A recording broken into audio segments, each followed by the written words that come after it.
School is back in session, and at Florida Polytechnic University, students have different goals after they graduate. For sophomore Bruce Hicks, one of his goals is competing at the 2024 Summer Olympics in Paris.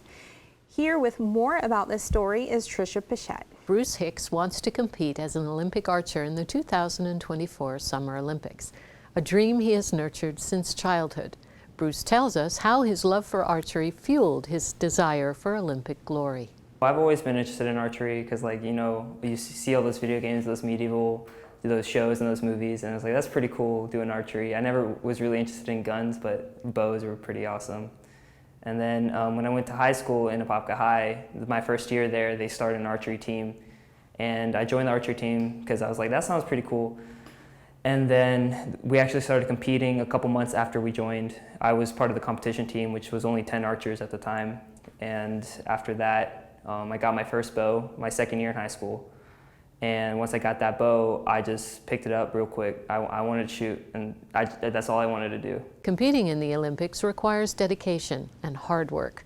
Bruce tells us about the journey he will have to take in order to qualify. To make the Olympics, it's a really complicated process. There's 4 Olympic trials that you have to go to, and in order to qualify for them, you have to have a national ranking that's high enough. And in order to do that, you have to compete in several competitions in the USAT circuit, which is United States Archery Team. And then once you rank high enough, you can go to the trials, which is the year of the Olympics.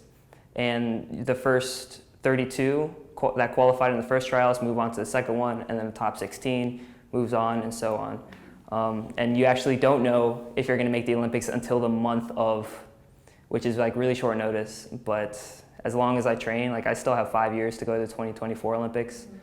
My average arrow score right now is about 7.9, and that took me 5 years to do. So 5 more years, I can definitely get up to a 9.2. In life, sometimes we never know why certain people cross our paths. Bruce explains how an unexpected meeting with one person helped to make his archery dreams come true. Northrop Grumman invited their past interns for a banquet. So when I went over to the banquet, I ran into an old colleague of mine from Northrop Grumman, and we had made plans to do something that night, and we went over to his house to drop some stuff off. And I met his dad for the first time there, who owns Land on Demand, which is a third-party technical support company. So when I mentioned that I'm training for the Olympics, he asked me, how much would you need to go to the Olympics, for the equipment, for the competitions, everything like that. And then he was like, how long have you been training? What's your score right now? And then I told him everything, and he just gave me his business card, and he's like, email me a schedule of all your competitions for next year, and email me everything that you need, and I'll get it for you. So I'm getting my dream setup for my bow. I'm getting Uka riser, Uka limbs, a Doinker stabilizer set. It's top of the line everything. It's pretty fantastic. I don't know what that equipment was that he was talking about, but it sounds cool. It does. It does. Not a whole lot of people pick archery, so that's pretty cool. The bump and the thingamajiggers and the sight things, and yeah. As long as he knows what it is, That's we're right. good. Getting a scholar or a sponsor like that, that's huge for an athlete, to be able to not have to worry about finances and just be able to focus on sharpening his skills. That's good stuff. Mm-hmm.